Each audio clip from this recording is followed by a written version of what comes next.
fairly full agenda, but would like to get out as quickly as possible. We know there are a lot of things going on, and so we're going to do a couple of different things just so you're aware. We are going to have our bill hearings in just a moment, and at that time I will ask for a motion to do emergency final action on those. But before we do that, I do want to do action on Senate Bill 336. Senate Bill 336, we had that hearing last week, and so we're going to do final action on that right now before we go any further. So with that, Kyle, would you give us a brief on what this bill is again to refresh us? Thank you, Mr. Chairman. Senate Bill 336, as amended by Senate committee, would remove the requirement for underground storage tank operating permits to be obtained annually. Thank you, Mr. Chairman. Any questions for Kyle? Seeing none, what is the committee's wishes? Representative Moser? I move we pass out Senate Bill 336 and place it on the consent calendar. Seconded by Roth, correct? All right. All those in favor signify by saying aye. Aye. Opposed, same sign. Motion passes. The bill moves to the consent calendar. Thank you. Also, you should have received the minutes for February 7th, 8th, 13th, 14th, 15th, 19th, and 20th.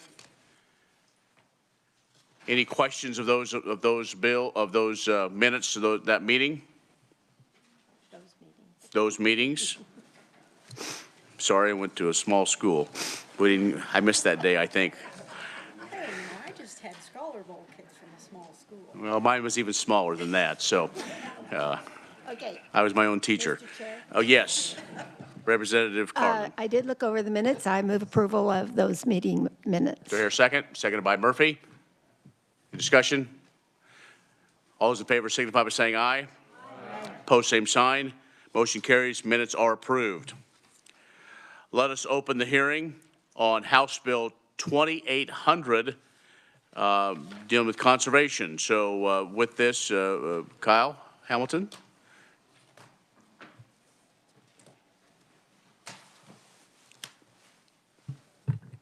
Thank you, Mr. Chairman, members of the committee. First, just a little bit of background for anyone who's not immediately familiar with conservation districts. I was able to find a 2018 memo by KLRD on the topic. I have a link to that memo that's part of my brief.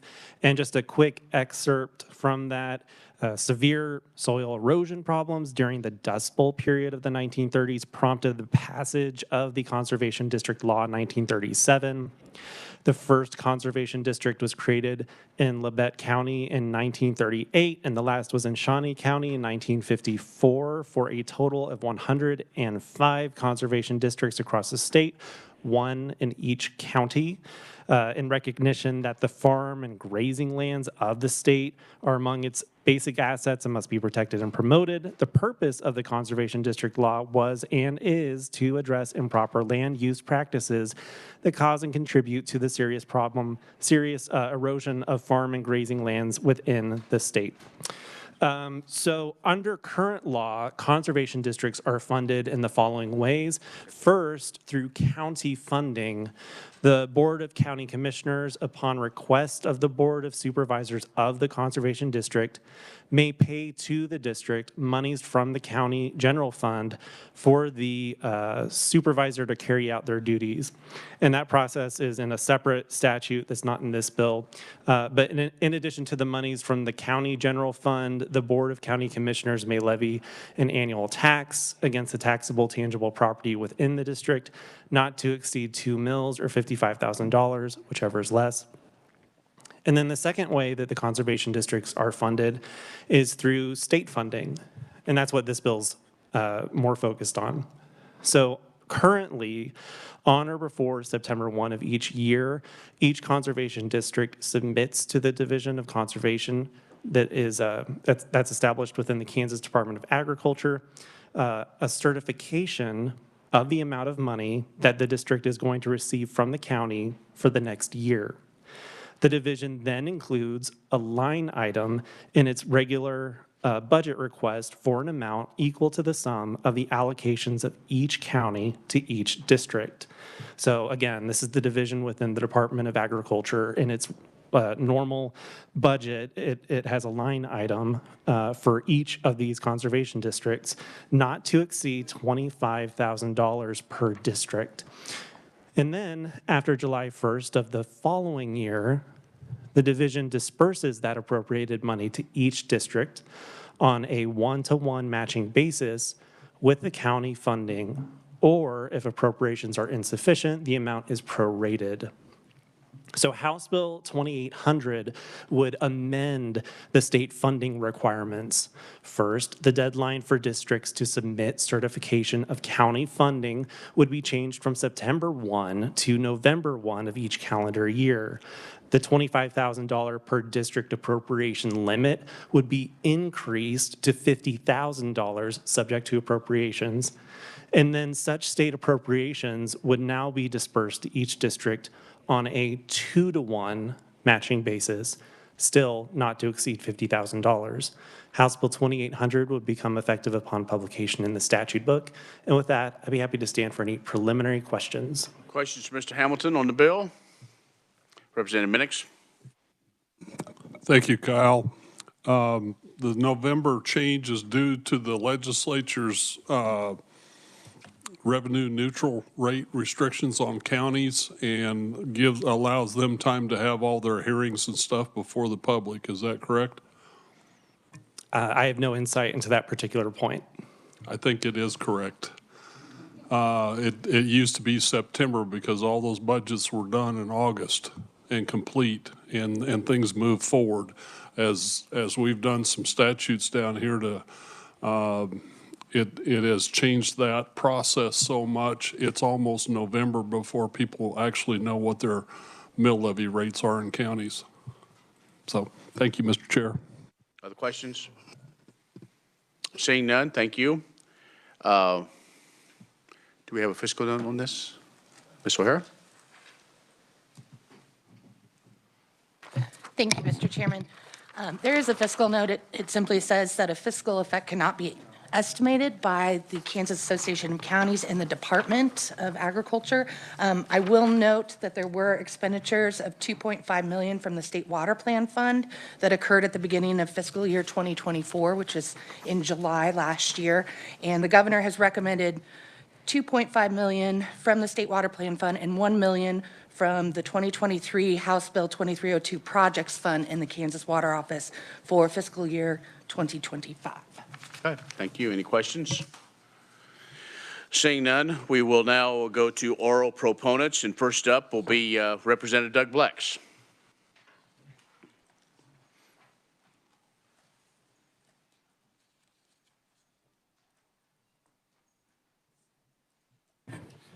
Thank you, Mr. Chair and fellow members of the committee. It's an honor to testify on this. I'd like to certainly encourage us to support House Bill 2800. In another portion of my other life, I served as on the Montgomery County Conservation District Board for 9 years. 6 of those I was chairman. And I want to emphasize the word served, because that's exactly what it is. You have 5 members in each county. Of the 105 counties, the Board of Supervisors, they're entirely volunteers. They're usually nominated by their peers and elected at an annual meeting that's required every January or February. So it is a local grassroots issue, and certainly the revisor covered a lot of the issues. My neighboring county of Labette was the first in 38. And so they do play an important part. Conservation needs to have a dedicated funding.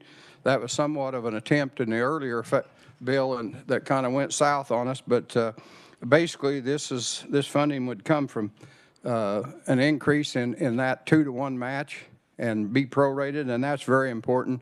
In my time of service, I had in that 9 years, the 6 years as chairman, we went through 3 managers. And when that happens, it's a revolving door, because in most cases are located in the Farm Service Agency building. And they watch FSA people right across the street. They eat lunch with them on the noon hour, and all of a sudden they decide we can go over there for benefits and a big salary increase. So we got a continually revolving door. And when that happens, DOC, Department of Conservation will send some help down, but it usually ends up to the board chair to keep the operation going. And again, it's serve and volunteer, and that's paying bills and dealing with all the issues that you have out there. And generally the district managers have historically, at one time early in my years, they were looked on as a secretary to the Old Soil Conservation Service. That job has now been elevated up to a point that they're doing a lot more than that. Most of the districts I was involved with, certainly youth education is critical. Even a small town like Independence that is big to us, you ask kids where they get their meat from, and it's Walmart. So the education process is real critical, and the conservation district managers do an excellent job of keeping kids involved in where their food comes from, the agricultural concepts. Another thing I felt was really important that we purchased specialized equipment that most producers could not afford, such as a native grass drill, maybe a tree planter, a root plow. Now Montgomery County has a poultry litter spreader that you can actually rent. And basically, those are specialized tools, and they're designed, we're kind of right on the line where Bermuda just kind of creeps over, so they have a cultipacker drill that be able to seed small seeds, and those are available for rent. And a lot of producers can't afford to own one of them for maybe a once every 2 or 3 year time. So they serve a very important grassroots service for those people. They educate the youth. They also educate the producers because they're kind of the front line of getting new concepts, watering devices, solar pumps, panels in our country, certainly irrigation technology out there. And they're all unique and different. Each part of Kansas is unique, and each one has a different set of problems and a different set. But we certainly need to up the level of conservation in our state. We're one of the few surrounding states in our area that doesn't have a dedicated funding for conservation, and it's critical and important. And it's shown me in southeast Kansas where that little strip down through there that normally is too much rain, 42 inches of rain, we went through 2 years of almost no rain or very little. I'm dealing with, I've done 2 pond cleanouts, and in a lot of tracts of land, you only have one location for a pond. So that means you're going to spend $6,000 to $7,000 cleaning out a pond as opposed to building a new pond for 3 to 4 or whatever. So they do a cost share. The Board of Supervisors will get their funds, and then they set the cost share rate. The local 5 people that are volunteers will basically set cost share. They'll set a cap on a pond. It may be $2,000 and may have up to a 40 or 50% cost share. And they do that to spread the money out because there's not enough money. We could spend all the money. The requests are a lot more than what the funds are there. So these district managers have been underpaid historically. And I have 5 counties in my counties of Chautauqua and Elk. They have one district manager that serves half-time for each county. So they actually share a conservation district manager to keep them. And the only reason she stays there is her husband has a really good job and she really don't need to work. So otherwise, she's very talented, would be gone if that wasn't the case. So I would encourage you, and anything we can do to bring this salary level up to a competitive wage and certainly benefit conservation, because they have a tremendous impact throughout the county. And I'll stand for any questions at the appropriate time. Questions for Representative Blex? I guess I do have one right quick. So this money, if it was to max out at $50,000, would not necessarily go, is it to go to salary and benefits only? Or because you talked about cost share and other things, so I'm just trying to, is this put in the budget and then that local board can decide how to spend that money, or what? How do you interpret this bill? Well, I'm seeing that probably a high percentage of it will go into salary and upkeep. And of course, it's on a prorated basis. This bill will not exclude the contributions from the county commissioners. We don't want to let them off the hook with, and for example, Chautauqua and Elk County is about, I think, 15,000 a year or so, 12. What's that? Chautauqua and Elk Counties contribute, you recall? Yeah, 15,000. About 15,000. Montgomery County, my home county, they do 25,000. And we always done a real good effort. What we would do is we would target projects that may be a waterway dump that maybe dump on near a county road and cause some water problems, and we'd make some changes to that, and then we would go in at the end of the year when we done our report to them, the county commissioners, for justification of the next year's funding. Here's what we done with your money you give us, which is good communication, and they're aware of it. So that, but I think that the actual project money would be probably coming from a different pot and from the water resources and the non-point pollution funding. So make sure I have full understanding. So thank you. Representative Gardner. Thank you, Mr. Chair. So what we're looking at with this 2-to-1 match is mostly for just running the office and the district, and money for the equipment and the cost shares come through other funding sources. Is that correct? Primarily, they have the enterprise fund, which they can, some of them sell seed, some of them we sold marking flags, the drill rentals and stuff, all that goes into a separate fund that we can use for special projects. A lot of times we built that up over time and then maybe bought another piece of equipment, and you always got upkeep and repair on equipment when you're renting it for certain. And we had to keep our equipment in tip-top shape, and so that costs us. But generally, it would be for salary, the administration, and the office operation. In most cases, as I recall, there may be some difference, the NRCS, Natural Resource and Conservation Service, they would usually provide free rent in exchange for 50% of the work to answer the phone when the NRCS staff was out doing things. A lot of times the district manager would go along with NRCS and help stake out terraces or waterways, certainly get them educated on what the process is doing. So it's kind of a joint thing. There's a lot of administrative time involved, but they do get, for the most part, free rent if they give them 50% of their time. Go ahead. And so in cooperation with the NRCS, is that where one of the funding sources comes then, through NRCS? A lot of times they will team up and do match with a state match and leverage in with the federal programs, so they can actually do some match in that service, both of them. And I don't know, I've been out of it a while. Maybe one of these guys will probably cover that a little better. But they work in close partnership with each other. They're in the office daily. Each one knows and is pretty well cross-trained. And generally when somebody walks into the Farm Service Agency, the first point of contact is generally the district manager. And if the NRCS staff is out, they have to be able to answer questions, so they're involved in all the cost share programs, what's available. And in some cases, some counties, this may be domestic, septic tank systems that they handle. It could be a variety of different things. So they're pretty well versed. Okay, thank you. All right. Other questions?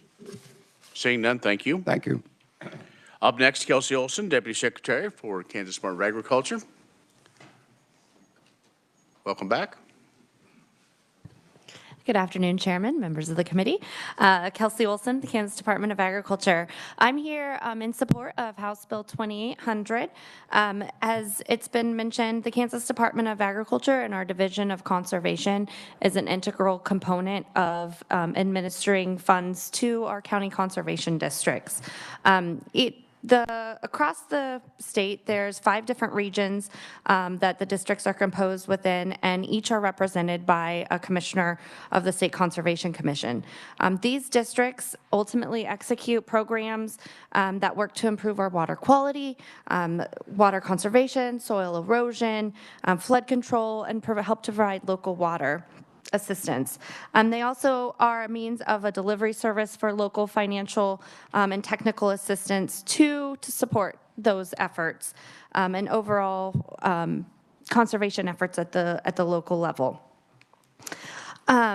Our conservation districts are the local leadership to the local constituents to address and support the natural resource, to support the local natural resources through the voluntary conservation efforts. Each district serves as the local government responsible for the natural resources within the county, and those elected citizens within the district serve as supervisors to provide communication between the local entities as well as the Kansas Department of Agriculture. As Kyle mentioned, the 2,800 essentially looks to raise that cap. Currently, the Kansas Conservation Division is authorized to allocate up to $25,000 to each county based on what they request. 2,800 would raise that cap from $25,000 to $50,000. In our FY25 proposed budget, the aid to conservation districts is funded at a $3.5 million request. This is an increase from what we have done in the past, partly due to the funding that was available made possible through House Bill 2302, which increased the funding for the state water plan. By amending this statute, we would be able to allocate that additional funds that have been requested beyond the $25,000 that are currently authorized. At the district level, these funds go to support, as it's been talked about, they go to support the operational expenditures of those offices. That may include salary, that includes benefits, but it does not go directly to the conservation practices or the activities that are funded. Those are supported through the State Water Plan Fund and the various initiatives that are outlined through the State Water Plan approach. For a number of years, working very closely with the division, we continue to see our conservation districts struggle to retain staff. I know, as Representative Blex mentioned, and we have seen, especially after COVID-19, we have seen even a higher rate of turnover for our managers within the district. Turnover, as you might expect, causes many problems. The Division of Conservation, we provide all the training to those district managers, and when there's not a district manager in place that is versed with the practices that they are administering, it takes time to train them up. It's often slowed down than the delivery of the products to the local constituents who are wanting to implement some of those voluntary efforts. We believe that, based on the increase of the $50,000, extending this to $50,000. There are 89 counties that would currently meet or exceed to be able to do a full match to that $50,000. There's 16 counties that would meet the full match but require less than the $50,000. And by increasing this contribution, KDA believes that this would continue to provide support to the counties to look at considering additional local funding to further support the local conservation districts. And we very much support this work and believe very much in the distribution of the work to the districts and in support the delivery systems of which we work with the districts from the Conservation Division to administer the programs at the local level. So happy to take any questions that you may have. Questions for Deputy Secretary Olson? I guess you answered the questions. Well, Wow. we retained just in case, so. Okay. All right, thank you. Up next, Dan Meyerhoff from the Kansas Association of Conservation District. Mr. Meyerhoff, welcome back to committee. Thank you, Mr. Chairman, and members of the committee for the opportunity to submit testimony in support of House Bill 2800 on behalf of the Kansas Association of Conservation Districts and the 105 conservation districts we represent. I really just want to say I stand for questions at the appropriate time because starting with Kyle and right on through, Representative Blex and Kelsey shared did a good job already of explaining it. But I'm going to hit a few high points. You've got my written testimony in front of you, so I'm not going to read this to you. You know, like they've said, you know, House Bill 2800 is, we introduced it because the current match just is not enough to retain quality staff. You know, when a farmer comes in or a homeowner comes into the office, as Representative Blex said, you know, the first person they see is that conservation district manager. And that conservation district manager needs to be trained and experienced so that they can answer those preliminary questions. What is their need? Explain the various programs, whether they be a local cost share program or a state program, or even some of the federal programs, so that that farmer has a little bit, or that landowner or homeowner has a little bit of an understanding of, what those needs are. Then that district manager can refer them to the appropriate staff, whether it be an NRCS staffer, conservation district technical staff. We do have some technical staff out there too. You talked about, the partnership with NRCS, through agreements that we have with NRCS. NRCS provides some matching funds for, through various programs for technicians. We receive some funding through our national association to add some capacity, but it requires, some local dollars as well. But, these positions are technicians, agronomists. We even have an urban conservation planner in the Kansas City metropolitan area working with, small ranches, small farmers, urban conservation. So those district managers do a lot. And we talked about the local primary delivery system, and we deliver a lot of programs at the local level. With the Division of Conservation Programs, water resources, non-point source. We have a new soil health category. We work, closely with KDHE in helping to implement their RAPS projects across the state. Districts also are one of the primary delivery systems for the Kansas Reservoir Protection Initiative. So they have a lot of hats. They need to know about a lot of programs. And, it doesn't stop there either. I mean, they're also working with, like I said, NRCS on those federal programs. They have to have the understanding, at least a basic understanding of what is EQIP, what is CSP, all these acronyms that we could give you a long list for. And new initiatives. We've actually got a couple of agreements with private companies, and we're helping these private companies deliver climate smart dollars and technical assistance to our farmers and ranchers out there. The new Regional Conservation Partnership Program is bringing $25 million federal dollars into the state to address irrigation technology and reducing water use out in the High Plains aquifer. Conservation districts are going to play a significant role in implementing that RCPP project. And along with all those other duties, like I said, they're also helping NRCS with administrative support and that technical support, delivering federal programs at the local level. And the beauty of it is those farmers and ranchers, those homeowners, they know the conservation district manager, they know those conservation district board members, so they trust them. They feel comfortable going into that conservation district office. Representative Blex talked about the education programs that we have, and we do have an extensive education programs across the state. We have a lot of educational tools that districts use to put on education programs throughout the state. I mean, whether it be a water festival out in Garden City, or they have what they call a conservation roundup in Colby. They have a slice of ag in Overland Park in Johnson County. We reach thousands of elementary and high school students each year, educating them on natural resources. And also adult education. We're never too old to learn.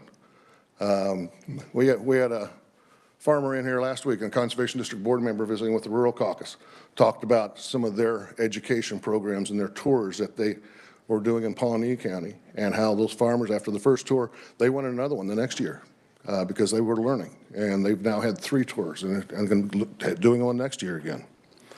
But adult education activities, they include workshops addressing soil health, range management, irrigation management, but also dealing with high tunnels, pollinators, community gardens.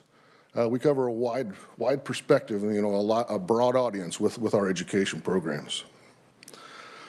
So back to the point on why we need House Bill 2800.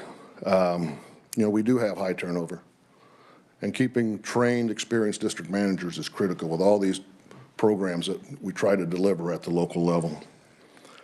They talked about, 2 counties only have 15,000. I think there are 42 districts that receive $25,000 or less, and 6 of those receive $20,000 or less. And if you take a $30,000 to $50,000 budget when you make that state match, now it is a 1-to-1 match right now, It's still tough to retain staff. I think the average district manager makes like $18.75 an hour. There's only 14 districts in the state that provide full health benefits. Another 14 provide partial health benefits, and the other 77 counties provide no health benefits for those district managers because they just can't afford it. And that's why those jobs across the hall and Farm Service Agency and so on are so attractive. You know, I've had district managers tell me, you know, I'd stay for a little less money if I had health insurance, because they really enjoy and believe in what they do.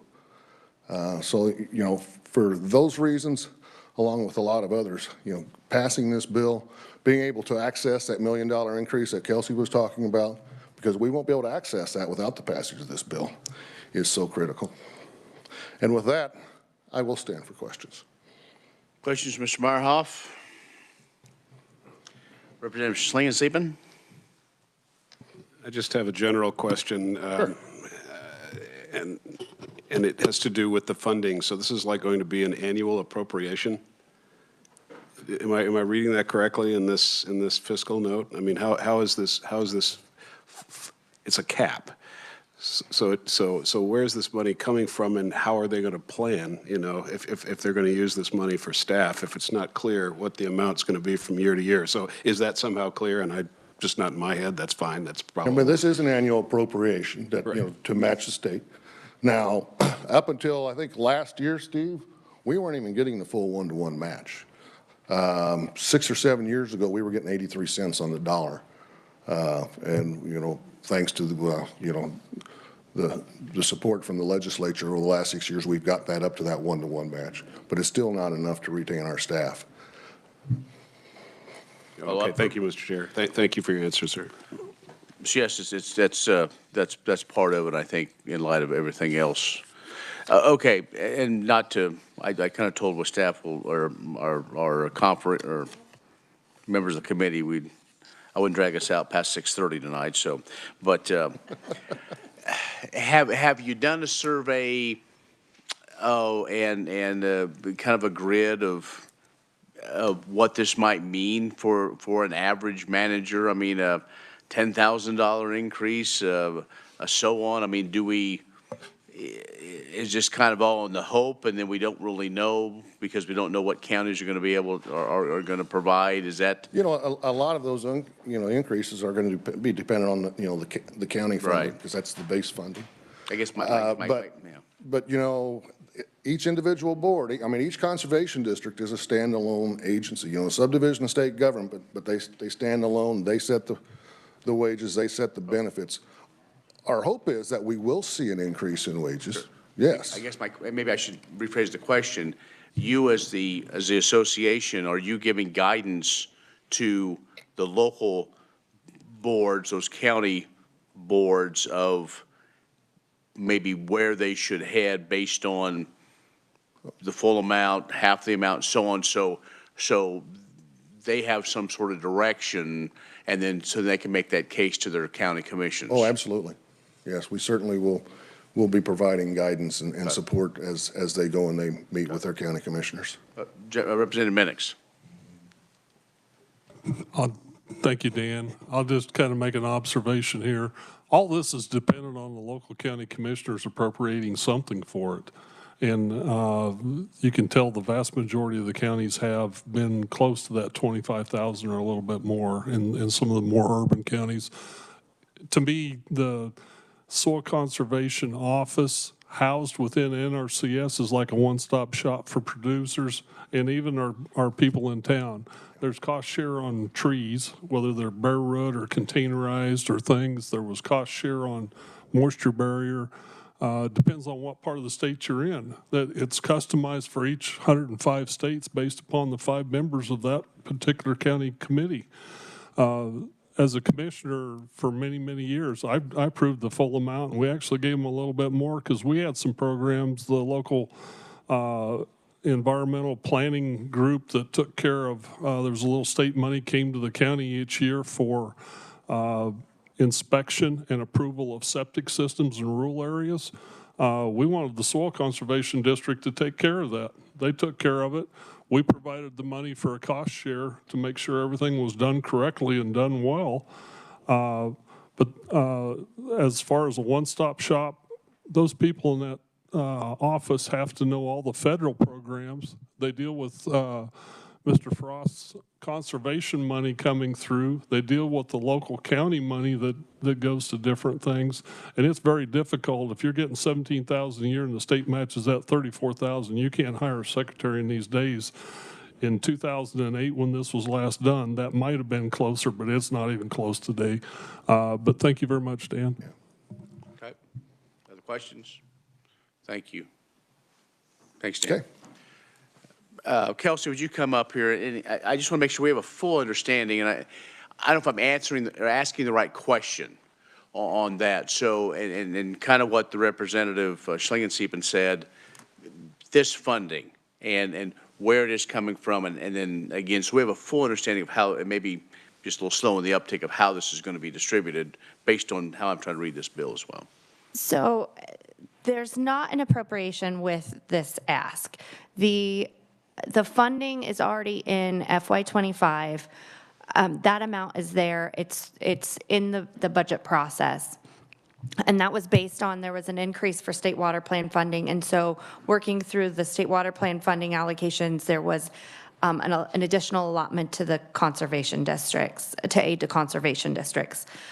This bill is, right now, we are limited to giving each county $25,000. So this bill would allow us to give more than up to $50,000 if the county then provides $50,000 or more, whatever that number would be. We do have, and I'm happy to provide it to you if it's helpful, a document that shows what current each county is allocating for their funding, and then what we are matching up to the $25,000, and you can see a total. We also have then what would happen if this is made to the $50,000, and how that would be then distributed based on the county's ask as of today for FY25. So it's associated with the funding request. We need this language in order to actually get the dollars out the door to the conservation districts, if that makes sense. If I haven't muddied the water. I'm seeing head nods, so that's a really good sign. So I just wanted to help clarify that it's not an appropriation. The money is already there. We're not asking for additional dollars. We're asking for the authority to give those additional dollars to the counties. Representative Mosier. Just to be clear, I'm not at all critical of this at all. I was really just curious whether the funding source from the state side is going to be stable enough in years going forward to ensure that the staff that's hired, is going to have what, I mean, it takes time to get somebody trained. It takes time to get somebody established in the community. And the last thing you want to do is hire somebody who's really great and then run out of money in 2 years. And then all of a sudden that goes down the drain again. So I guess I was just asking a general question for my information, whether there's, I mean, maybe this is good enough for now, but whether there's enough stability in this going forward to really guarantee that you can do the work that you want to do in the increasing way that you probably will need to do it, given everything we've been talking about. So if I could just, and I didn't say this in my testimony, but it's written in the testimony. The last time this cap was increased was in 2008, and at that point in time, we were able to give a one-to-one match across the board for all the counties. And you're right, over years it's been whittled away, and it has the purchasing power, that value of the dollar has been decreased. So the long-term longevity of the state water plan funding has a positive outlook, but there is that potential risk down the road. Very good. Representative Mosier, then Representative Minix. Thank you, Mr. Chair. Thank you, Kelsey, for all your information. So do I understand it right? If appropriations doesn't give you enough to absolutely match every county 2-to-1, it will decrease proportionally the funds to the counties? So we will be able to, the funds are there. We would just be unable to actually give the money to the counties if we don't increase the cap. So we still would be able to give out, I think it's just a little over $2.5 million is what the one-to-one match would be. And then, but we would have funding that would be on our our account that we weren't able to actually pass down to the districts, to each district.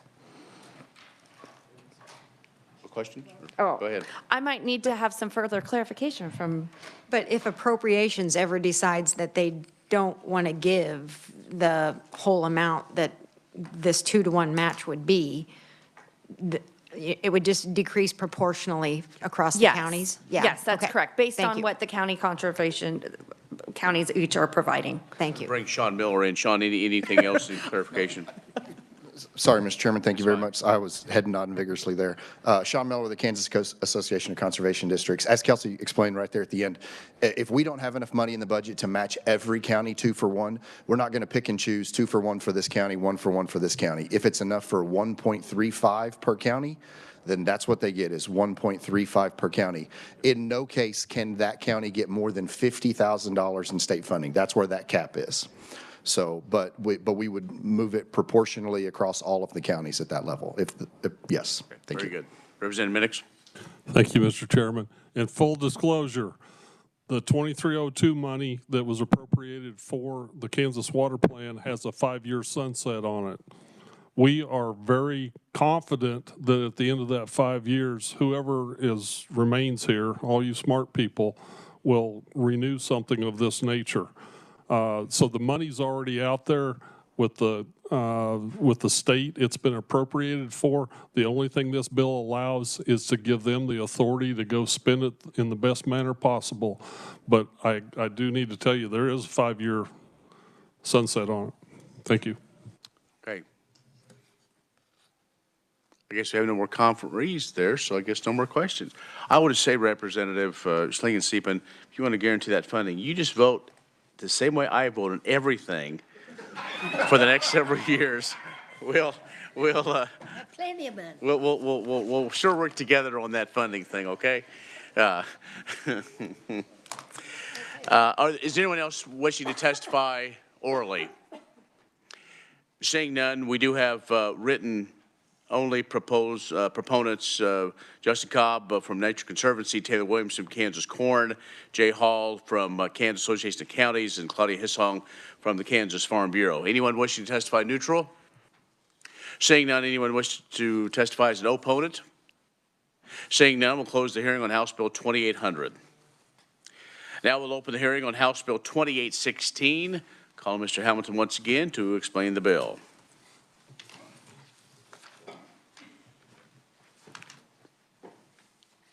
Thank you, Mr. Chairman, members of the committee. House Bill 2816 would continue to prohibit entering or remaining on and knowingly making false statements to gain access to animal facilities and field crop production areas, and it would clarify the penalties for violations therefore. So currently, in current law, and you can see this language on page 2 of the bill, starting on line 14, the Farm Animal and Field Crop and Research Facilities Protection Act states that no person shall, A, without effective consent from the owner and with the intent to damage the enterprise, damage or destroy an animal facility or any animal or property in or on an animal facility, B, acquire or exercise control over an animal facility without effective consent of the owner and with intent to damage. C, attempt to record or trespass to record on an animal facility property without effective consent of the owner and with intent to damage. And D, trespass on an animal facility without effective consent of the owner and with the intent to damage the enterprise. So the 10th Circuit Court of Appeals in Animal Legal Defense Fund versus Kelly held that these provisions unconstitutionally violated the First Amendment of the Constitution of the United States.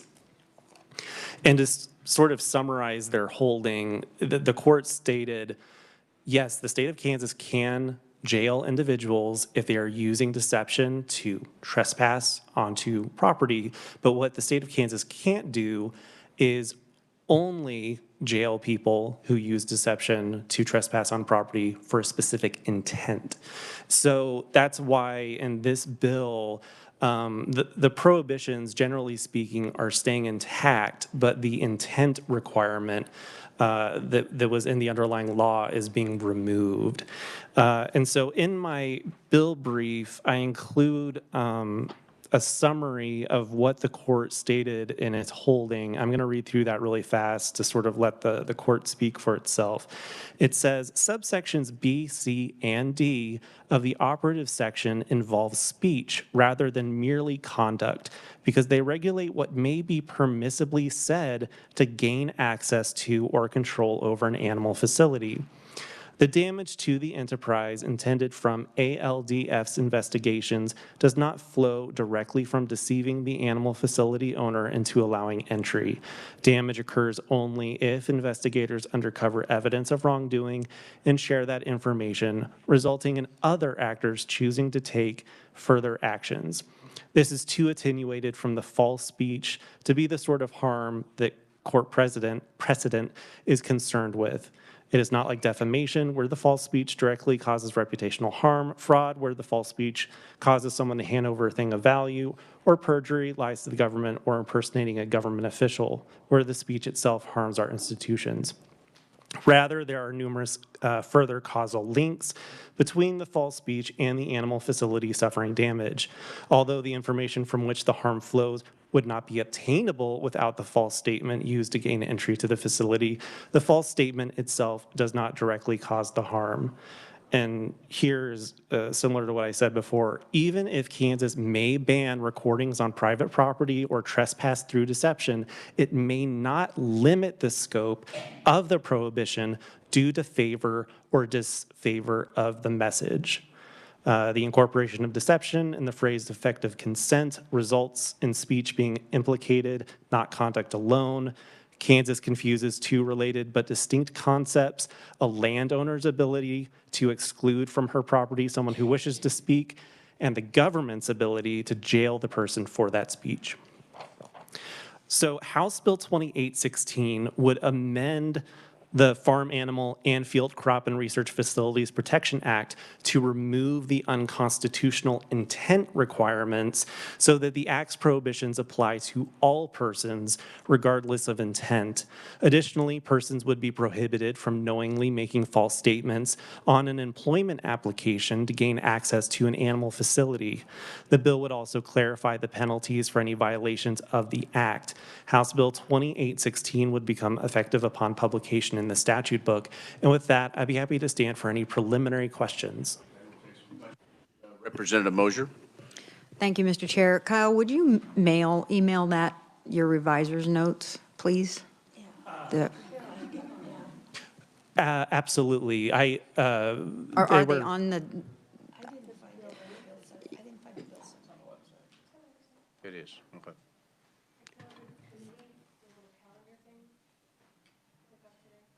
It is on the website. It is on here. Okay.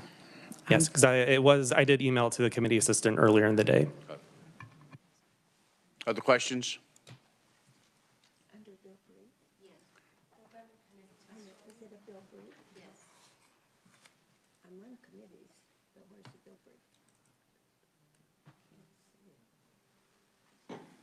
Other questions? Seeing none. Thank you, Kyle. Heather, it looks like we have kind of a long fiscal note. Would you explain it, please? Sure, Mr. Chair. So with this bill, with crimes being part of the bill, the Board of Indigent Defense Services said it would have a negligible effect on their operations. The judiciary indicates the bill has potential to increase the number of cases filed, but again, they cannot estimate a fiscal effect. The Sentencing Commission estimates the bill has the potential to increase prison admissions and beds by a negligible amount. The Kansas Association of Counties indicates that a fiscal effect cannot be determined, and the League of Kansas Municipalities estimates no fiscal effect. Thank you. Any questions for Heather? Okay. We ready to keep moving? All right. We'll start now with the oral Hang on just a second here. Did you? Just spinning. Mine's still spinning. Okay. Okay. Okay, let's go with oral proponents. And first up, Jackie Garagiola. Did I get that somewhat right? With Associate Counsel for the Kansas Livestock Association. We'll go back to committee. Good afternoon, Mr. Chairman, members of the committee. I'm not sure this actually goes low enough to get to me, but that's close enough. I should have worn higher heels today. Thank you for allowing me to be here today. I am Jackie Garagiola with the Kansas Livestock Association, representing our roughly 5,700 members across the state. Oh, you got me. Oh, there we go. There's two parts. Well, I'm not an engineer, so I'm an attorney, and that's why I'm testifying on this bill today. Actually, Kyle, the revisor, did a wonderful job explaining. I typically have to go through kind of all the legalese of this, and it's great because I think like 90% of my testimony just got taken care of right there. But I do want to focus a little bit on the background of this bill and KLA's involvement in it, because we did draft these amendments to fill that need that Kyle mentioned when it comes to the 10th Circuit striking down the provisions of this act. So the act was actually enacted back in 1990, so it's been around for a long time. And there are provisions of this, obviously, that have not changed. I only reworked the provisions that were struck down by the 10th Circuit because the state did appeal this decision to the Supreme Court and they were denied cert. So the 10th Circuit is the case that will stand here. And so this is to address that holding. KLA does have specific policy. We supported the original act back in 1990 when it came into effect. It was also amended directly after 9/11 to include a few other provisions, and I believe we've supported it the full way through. We have policy that states, therefore be it resolved, the Kansas Livestock Association supports initiative concerning acts against the livestock industry to strengthen the penalties for anyone involved in illegal biosecurity activities affecting the agricultural industry. And we also have policy to allow producers to secure their facilities and operations at all times. And so we felt these amendments, for that reason, followed our policy and were necessary. I'd like to point out one piece of the court case. The main point of contention, as was mentioned, was that speech made with the intent to damage the enterprise conducted on the animal facility was viewpoint discriminatory. They specifically said that government discrimination among viewpoints or the regulation of speech based on the specific motivating ideology or the opinion or perspective of the speaker is more blatant or an egregious form of content discrimination. And because specific provisions of the act only are applied to those intending to harm the facility and not those who may come on wishing to do good things for the facility, that is where the viewpoint discrimination piece comes from. But the court, and this is what I really wanted to point out because this kind of gave us, as we worked on this, kind of what I would say are marching orders. They said that while it may be permissible to punish all entry onto private property by deception, the act becomes impermissibly viewpoint discriminatory by choosing to punish only entry by deception with the intent to damage the facility. So that basically gave us what we needed to do in order to modify the act to come into compliance and to make sure that we aren't violating provisions of the Constitution, yet we are still protecting our animal facilities as well as the crop research production areas from a strict trespass violation as well as lying on an employment application to gain access to that, so fraudulent documentation. So that is what we took it down to. I want to point out one other provision that hasn't been mentioned yet. The definition has been, of trespass was modified to include drones, and other aircraft. And those are tied to the federal regulations in this area, specifically because we just got it done dealing with one constitutional issue. We don't want to be in conflict with another federal regulation. So we tied that to the federal regulation.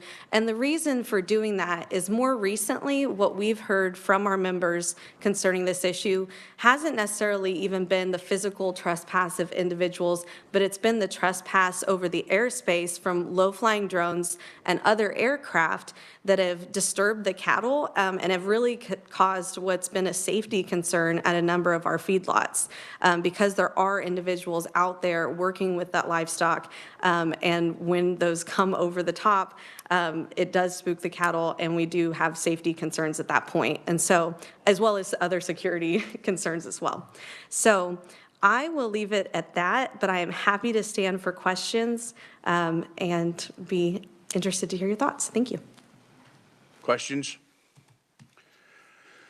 Okay, yes, so Representative Schlingensieben. Just quickly, for the pedestrian in me, give me an example of somebody who would have been in violation of the law in the previous version, So, as opposed to the current. Yeah. So there is like a piece in here I actually didn't mention that had to do with photography and that type of thing. So if you had, well, truthfully, I don't even know if that would, because there's a strict trespass violation. It's not unconstitutional, but it's almost more broad. So if you're trespassing on there and you're taking photography and you're doing all these other things, we're not penalizing you from the freedom of speech aspect, the photography part. We're penalizing you for being on the property in the first place. And that's just the strict trespass portion of this. And so essentially, it still provides those same protections. I don't really think it changes the protection a lot. It just makes sure that in the process, we're not also violating an individual's First Amendment rights. But so here's my question. Does somebody, so let's say I'm engaging in industrial espionage and I come and I trespass and that's a bad thing, but I get to take my photos of of everything that, I mean, that, you know, but I get to take all that information and share it with a competitor, or? Are you on the property? I think that's the. You would be in violation as far as what happens after that with the actual content. This bill wouldn't speak to that. And so that would be, I don't know if that's up to the, I'm not a criminal law attorney, so I will preface with that. While I am an attorney, that is not my specialty. So as far as what would happen to anything that was created content-wise while on the property, this wouldn't speak to that. I'm not sure if that's covered in other areas of trespass. Thank you, Mr. Chair. And I think that's the question is, based on the lawsuit and the decision, does this weaken or strengthen this law in Kansas? I think it strengthens the presence. There's no longer any qualifiers. If you're there, it is a trespass regardless of whether I'm there because I wanted to bring you cookies, but I didn't tell you that I was going to be there and I'm wandering around the facility. You're going, you still shouldn't be here, but thanks for the kindness. And maybe at that point they tell the officers to, you know, lay off them, it's fine. But it does strengthen it in that way, that it doesn't account for those individuals. I mean, you could be doing something positive to the facility and this would still apply to you without consent of the owner. Okay. Other questions? So again, as this, in a sense, kind of strengthens things, but there are still holes, but we really can't go back. I guess the question maybe, I don't know if anybody else has that, is this the best we can do, I think is the question. I think that's true. I think personally, I know we've worked really hard to come to a point where we can still have those protections, and we're still seeing this play out in some other states, but for the most part to this point until here recently in Iowa in the 8th Circuit, there was a ruling with language that I think is actually stronger than what we have, or goes into more detail is maybe the appropriate way to say that. And so maybe the Supreme Court will decide to take it up at that point, but there are several other states that have had similar laws that went as far as we did and were struck down, and the Supreme Court said, nope, not our thing. We're not going to consider it. Or we thought they got it right. We're not sure why they denied it, but for one reason or another, they decided not to take that issue up, and they have not taken up that Eighth Circuit opinion yet. So we just have to assume that this is what we're working with. And without this, we lose all those protections because the main 3 provisions of this act were struck down. And we have lost those protections that we've had since 1990. Okay. Other questions? Seeing none, thank you. Thank you. Anyone else wishing to testify orally as a proponent? Seeing none, we do have written-only proponents from Janet Bailey from Kansas Dairy, Tim Stroda, Kansas Pork Association, Claudia Hissong from Kansas Farm Bureau, Ashley Brinkman from the Pet Advocacy Network, Randy Stuckey on behalf of Kansas Grain and Feed, and Kansas Agribusiness, Renew Kansas, Biofuels, and so on, and et al., I guess. And anyone else here to testify, wishing to testify neutral to this bill? Seeing none, anyone wishing to testify as an opponent of this bill? Seeing none, we will close the hearing on House Bill 2816. All right, committee, we know that some folks are going to be gone tomorrow, and so with that, the chair will entertain a motion to go into emergency final action to work the 2 bills we have just heard. Do I have a motion? Representative Minix? Syward, sorry. Where am I? Seconded by White. Any discussion? All those in favor signify by saying aye. Aye. Opposed, same sign. Let's go to House Bill 2800. This is for the, I'll save your voice, Kyle. This is for increasing the cap and matching basis for the Division of Conservation money distributed to conservation districts based on the amounts allocated to the Board of County Commissioners of those conservation districts. What is the will of the committee? Representative Blex. Mr. Chairman, I'd like to motion to move House Bill 2800 favorably out of the committee for passage. Seconded by Carlin. Any discussion? Seeing none, all those in favor signify by saying aye. Aye. Opposed, same sign. Motion carried. House Bill 2800 is approved as passed. Representative Mosier. Mr. Chairman, I move we move House Bill 2816 out favorably. Second by Schlingensiepen. I said it too many times. Schlingensiepen. There we go. Any discussion? Seeing none, all those in favor signify by saying aye. Aye. Opposed, same sign. Motion carries. House Bill 2816 is passed in the affirmative. Anything else for the good of the committee? We will meet tomorrow with a presentation from Hilmar. They will be via video. They are not coming in from California. The other body doesn't have time for them, so in order to save time and money, they will be there. We will not have any action on bills. We are caught up for now. Next week, we will not meet on Monday, and you will have the agenda. And so we have just a couple of cleanup bills. And then the week after, our last kind of week to meet, we will have a couple of informational hearings. If there are any other bills we need to do any cleanup work on, we will have an update on K-State 105, as well as an informational hearing on right to repair. That will not be next week. Those both will be the week after. Anything else for the good of the committee? Seeing none, we are adjourned until tomorrow at 3:30.